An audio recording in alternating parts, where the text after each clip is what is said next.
We're just a little over 2 weeks away from the start of the new school year, and I hope you're accomplishing your back-to-school preparations. I'm Adrian Atkinson, and I'll be your host for the next half hour, right here on Jamaica Magazine. On the show today, we look at the approaches taken by the Ministry of Education to facilitate learning among children with dyslexia. We also focus our attention on the Jamaica 4-H clubs and take care of some environmental issues. We begin the show with a message from eLearning Jamaica.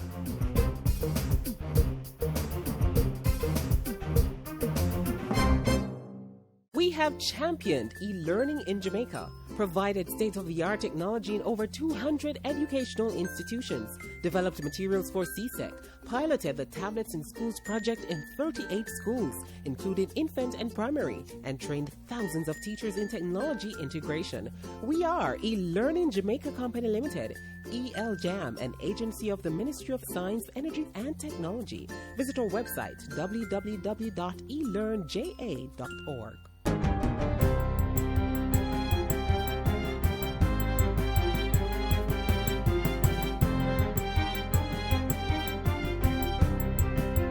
Good day, I'm Tamara McHale, and this is your GIS News for Thursday, August 18. Jamaica is moving apace with work to mitigate the threat of international banks cutting ties with the local ones in a de-risking move. Under the initiative, international banks will no longer process financial services for the clients of local banks out of fear of money laundering, fraud, and terrorist financing. Calling the issue a clear and present danger, Prime Minister Andrew Holness says government has been working very hard to ensure that the de-risking does not destabilize the fiscal and economic growth security of the country. The Prime Minister has met with the Central Bank and other stakeholders to ensure that their legislative and regulatory framework complies with the international banking sector. Once we have complied, I think that the overseas regulators should ensure that those who comply are rewarded, that we are taken off whatever watch list or whatever concerns there are, that we are allowed access, and that we can, which we want to do, operate as legitimately respected banking institutions that comply with the international standards. Prime Minister Holness says efforts are also being galvanized with CARICOM to lobby the U.S. government. He was speaking Wednesday at the Economic Growth Council's first quarterly press conference. Cocoa farmers are to benefit from an increase in the price of cocoa starting October this year. Minister of Industry, Commerce, Agriculture and Fisheries Carl Samuda says the price will be increased by $600 per box. And next year, October, by another $400 a box, making it $1,000 a box more. With the increase also comes immediate payment. Minister Samuda says the lengthy delay of payments by some buyers to the farmers will have to change. They must be paid right away. You can't have farmers going out there slaving in the sun, not producing their things, selling them, and sit down for half a year before they get paid. That is over. And if I have to insist that the permanent secretary find the money to advance it to them, I want the farmers who are entitled to their money to get their money on a timely basis so that they can continue to improve their farm. JP Tropical Foods Limited is supporting government's thrust to grow the agricultural sector by investing approximately $1.4 million over the next 2 years to upgrade its facilities. General Manager of JP Tropical Foods Commercial Division, Neil Crum-Ewing, says the upgrade will include expansion of the pineapple farm, the construction of a multi-purpose packing house, and expansion of JP's commercial operations. The government has listed agriculture as one of the growth sectors for the economy. From JP's perspective, Jamaica producers, we also see it as a growth area, and we feel it important as one of the major producers of agricultural items in Jamaica to take ownership of how we allow a consumer to have better, healthier lifestyle choices and more choices. Mr. Crum-Ewing was addressing a GIS think tank on August 10. Jamaicans are being urged to not ignore ZICV complications as this may cause death. The warning comes from Chief Medical Officer Dr. Winston Delahaye. If at all you've had ZICV and think you've recovered, but in the days coming up after that you think you have some weakness, don't hesitate, you must see a physician because it could be Guillain-Barré. Dr. Delahaye, who was speaking at a recent Rotary Club function, says the symptoms include muscle weakness in the limbs. It's usually symmetrical, meaning both lower limbs usually, but it can be upper limbs, and progressing centrally. And where it impacts the muscles of the chest, that's when you need to be ventilated because you can't breathe. Dr. Delahaye says persons may potentially die from Guillain-Barré and about 20% get seriously ill. Meanwhile, the Ministry of Health will be continuing its drive to encourage positive behavior change at the community level to foster good health. As part of its Phase 2 response to Zika, the ministry will host another community meeting this Friday. Set to start at 4 p.m., this meeting will be held at the Country Pride Supermarket parking lot in St. Anne. The community intervention, which began in July, is aimed at increasing public education and getting more persons to search for and destroy the Aedes aegypti mosquito breeding sites in and around their homes. The meetings include a panel of technical experts from the Ministry of Health and regional health authorities who will facilitate discussion on Zika-related issues and respond to questions from residents. In light of the potential health risks to newborn babies, special emphasis is being placed on preventing the infection in pregnant women. And finally, Jamaicans continue to celebrate Elaine Thompson's gold medal run in the women's 200-meter finals Wednesday night.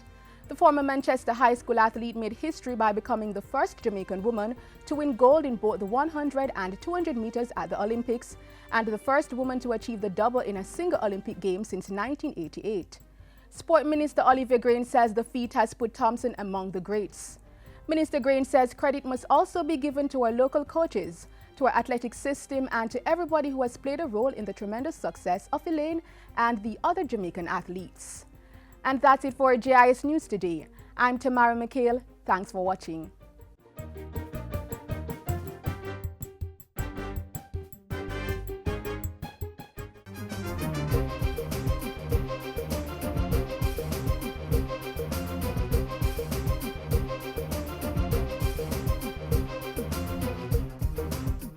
There is a quote by American educator Robert John Meehan which reads, "Every child has a different learning style and pace. Each child is unique, not only capable of learning, but also succeeding." This best explains the thinking behind the approach being taken by the Education Ministry for children with dyslexia.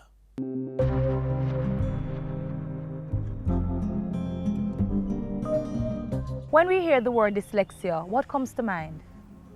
Reading what's not on the paper? Mispronouncing words?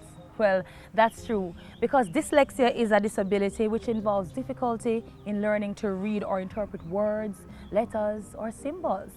We have students with this disability in our education system, and they are being supported by the Ministry of Education, Youth, and Information. Let me welcome Acting Assistant Chief Education Officer in the Special Education Unit in the Ministry, Mrs. Ann Newman, who will share with us the Ministry's approach to helping these students. Welcome. Thank you, Carrie.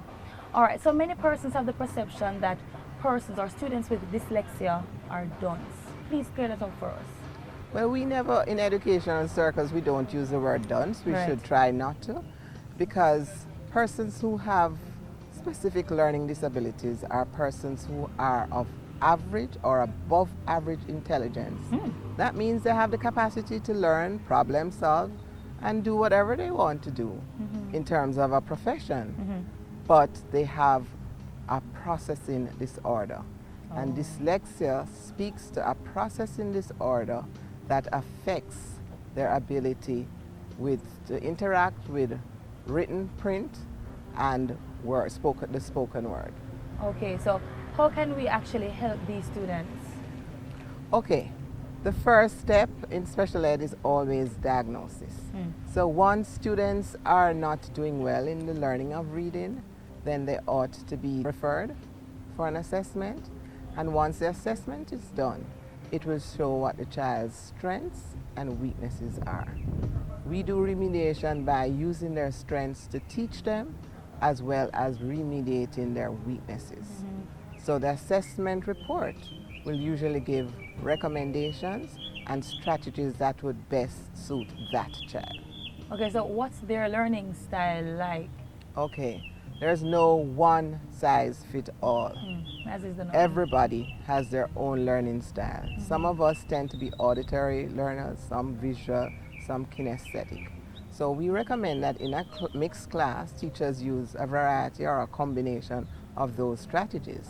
Now, when you have dyslexia, very often you're not a very good visual learner, but you may be a good auditory learner. Wow, okay. So what we would do to compensate for that is we would have other persons read for them or use programs. These days with the technology, there are lots of apps that can be downloaded, some of them free of cost, that help to read for students. Or is there a policy that guides schools as to how to treat these students and other special needs, for example, students? Yes, our policy, our special education policy is still in the draft stage. At this moment, the Education System Transformation project is visiting regions and doing sensitizations with stakeholders before it is sent to cabinet. So it's in an advanced state, but we have guidelines that inform what we do in the system. And our teachers are exposed to these guidelines. One of the things that we do for a person who may be dyslexic is once they have been diagnosed officially, that person can qualify for what we call accommodation, extra time, sometimes a reader, in our national examinations. And schools that do the national exams know this and they apply to the student assessment unit for this accommodation. And we also, from the special education unit, and we also have special needs coordinators out in the main schools, facilitate workshops, staff development for teachers who need this sort of support. We're always available. Okay. And Kerry, it may be useful for us to share a few tips with you for parents or teachers who are dealing with students who have dyslexia. Dyslexia, 3 of the manifestations of dyslexia are usually reversals, substitutions. And reversal, I mean that they reverse words or letters. They so substitute. P, or BD, sort of like that, seeing B as D and exactly, so on? Exactly. Or saw for was. Okay. Those sort of examples. So they have reversals or they substitute some words. When they can't fully pronounce it, they put in a word that has a similar configuration, or they are just very disfluent in reading.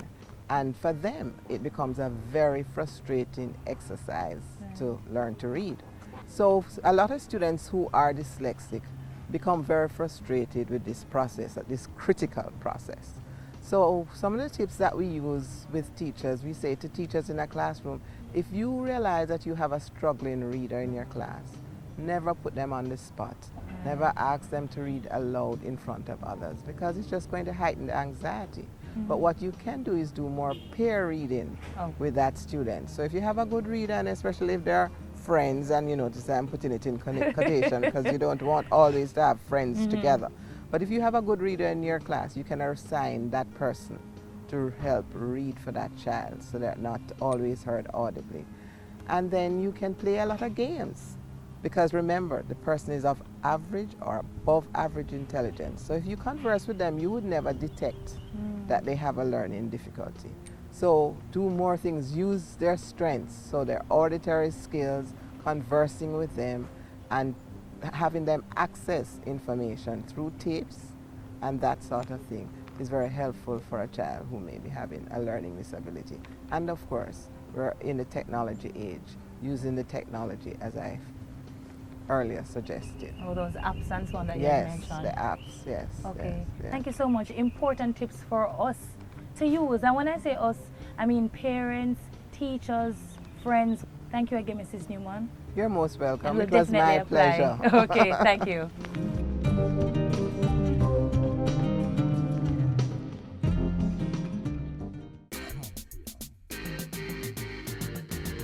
Stand up and get in the race. I can become the master of my destiny. Step up your stride, make we work like a harder. Do it like Veronica, Bolt and a Sapa. We can rise above the challenges and shine. Was with passion in your heart. Make a plan and stop all the hyping. You think that's so? We reach a the edge. I can, you can. Like our Olympians, every Jamaican can. For many years, the Jamaica 4-H Club has been actively engaging young people in a number of vocational and agricultural programs for self-development. This has been a stepping stone to career paths for many clubites. Here's a look at some of the club's activities. The Jamaica 4-H Clubs is at over 105,000 members and growing strong. This good news also means that more young people will have access to training through the 4-H Clubs. Our mandate is to provide training for youngsters in various areas. As the youth arm of the Ministry of Agriculture, that is one of our key focus.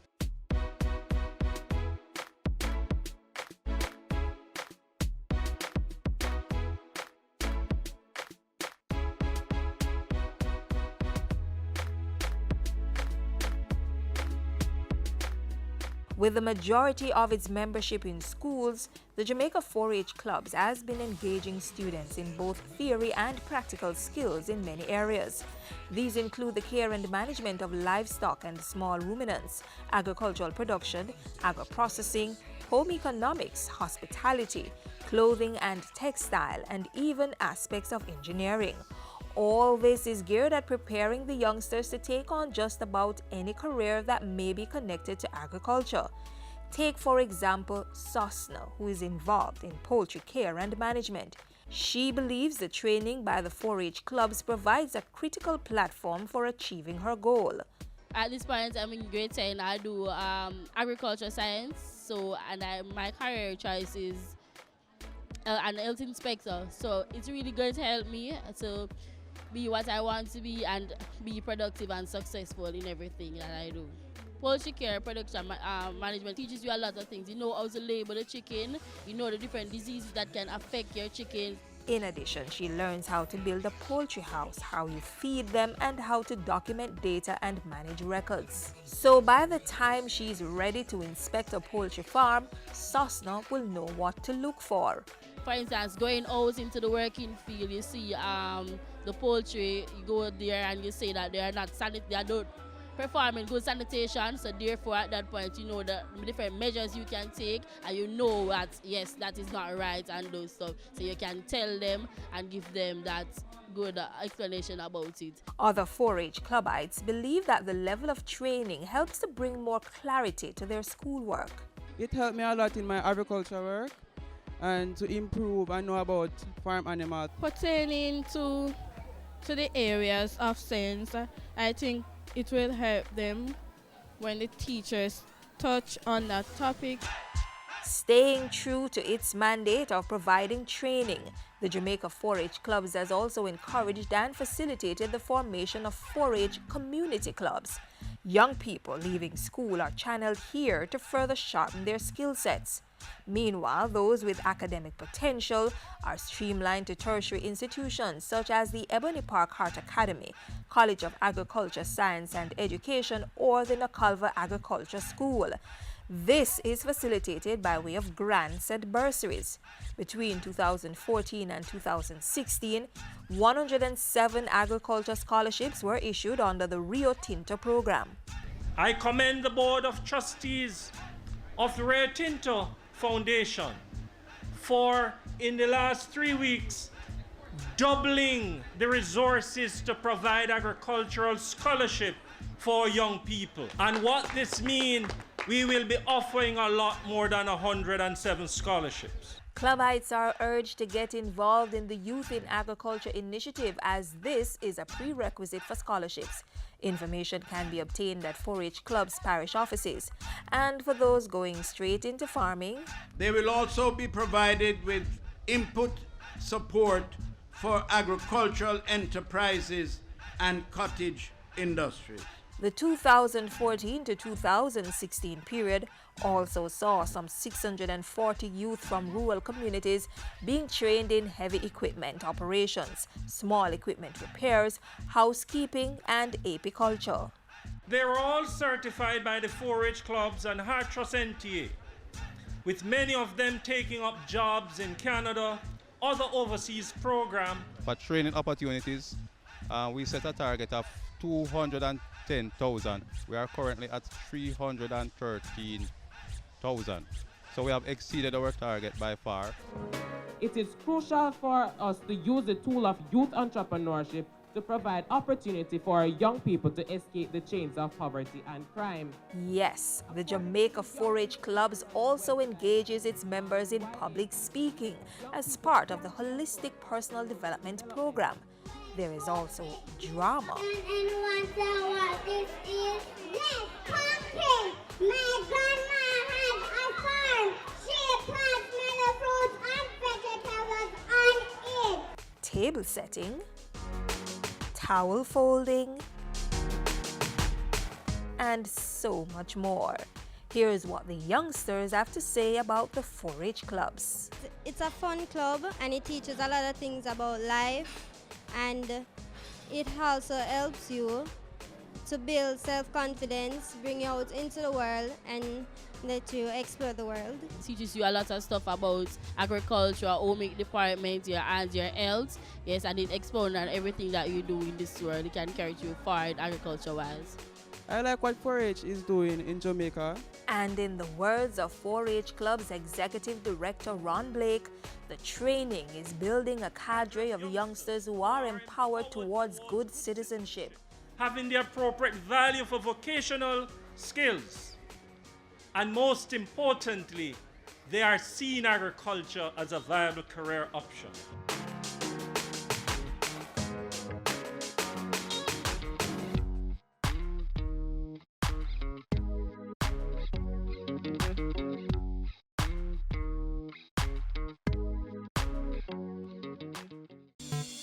The Ministry of Education, Youth and Information is committed to ensuring that every Jamaican child has the best learning environment to thrive and needs your cooperation to make the education system work successfully. What are the school's voluntary contributions for? Co-curricular and sports activities and school development. What amount are parents to contribute? Your contributions are voluntary and the amount depends on the type of programs being offered by the school. If my child is being denied access to school, can I complain to the ministry? Yes. You can call or visit any of the Ministry of Education, Youth and Information's 6 regional offices or send an email to complaints@moey.gov.jm. What support is there for PATH students? PATH students are not expected to make contributions and are to be provided with 5 days free lunch as of this year. Parents and guardians, do continue to make your voluntary financial contributions to your children's school. The institutions need your assistance for their school development and sporting activities. Remember, every child can learn. Every child must learn.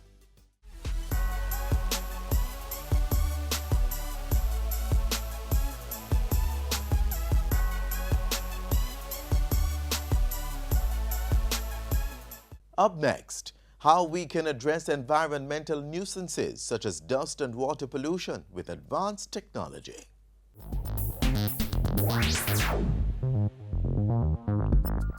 The thick, black, acrid smoke rising from the tail end in front of you. The cloud of dust shooting up from the construction site across the road. The unseen particles in the air. Environmental pollutants that can lead to serious health problems. Over the years, a whole host of measures have been employed to reduce the risks, but still we are not out of the woods. But increasingly, technology is being applied to the problem, and the developments are encouraging.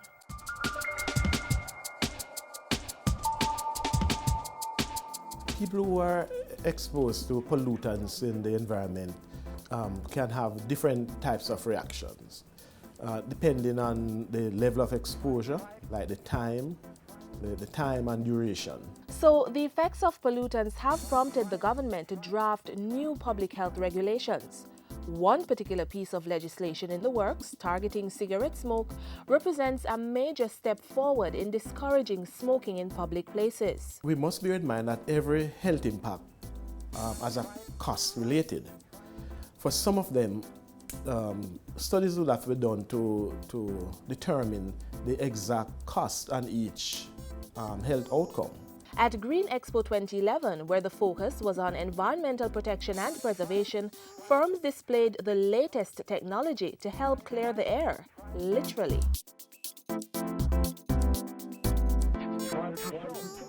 Air quality is important, and in an office setting where most of us spend the majority of our day, testing for balance in temperature and humidity is key. Emphasis should also be placed on detecting bacteria or fungi in the air that may lead to ailments. The meter is able to analyze and log temperature, carbon dioxide, relative humidity, dew point, and carbon monoxide, all in real time. If the temperature is too high, people complain. If the temperature is too low, people complain. If humidity is too high, people tend to feel clammy, and so this can affect workers' performance in the office. An acceptable indoor office temperature is anywhere from 22.8 degrees Celsius to 26.1 degrees Celsius, while relative humidity should be between 30 and 60%. The risk of carbon monoxide poisoning is a critical reason for the importance of air quality testing, especially in factories or power plants that give off fumes or smoke. Dry periods, construction sites, and newly built housing schemes all have one thing in common. They expose us to unwanted dust. Long-term or overexposure can lead to serious risks such as asthmatic conditions and damage to the lungs. And though the naked eye can't see the magnitude of our contact, dust meters are able to capture that information. This machine in particular examines dust particles of 10 micrometers or less. A micrometer is 1/1000th of a millimeter, and at that size, particles are able to bypass the nose hairs and get into your lungs, which can cause long-term respiratory ailments. And data from this machine is particularly useful because it is a US EPA referenced standard, so data from it can actually hold up in a court of law. How the ambient air sampler works is that there's a vacuum down here which sucks in air through these pores, and it is placed onto a filter, and we weigh this filter before use and after use and do a calculation based on a time-weighted average, which gives us a dust reading in milligrams per meter cubed. The more data we collect and the more accurate this data allows us to monitor our environment better and mitigate against negative environmental impacts. We use technology to quicken in terms of our studies. Also, we find that employing technology improves our quality of work that we produce. To mitigate against these exposures, people can wear protective gear where it is necessary. In our own homes and offices, we can mitigate against the amount of dust that would accumulate by having regular cleaning. The greatest thing is to know. Being aware of what's in your air could save your lungs and keep you healthy.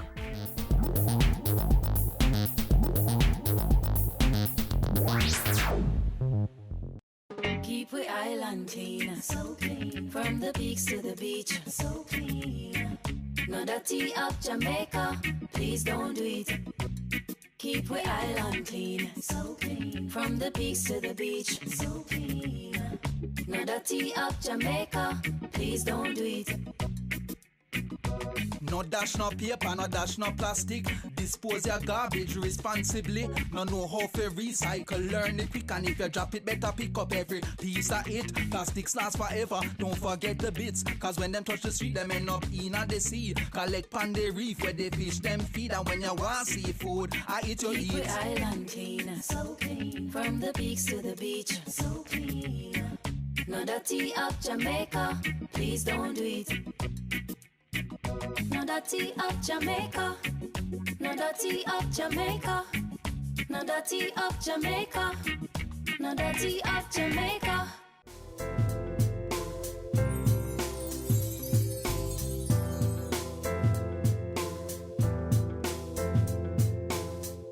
We've come to the end of our 30 minutes, but certainly not the end of your connection with us. Just log on to our website, jis.gov.jm, and while you're online, send your feedback to Jamaica Magazine at jis.gov.jm or a tweet at JIS News.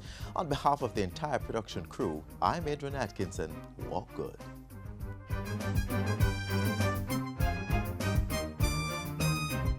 This has been a production of the Jamaica Information Service, the voice of Jamaica.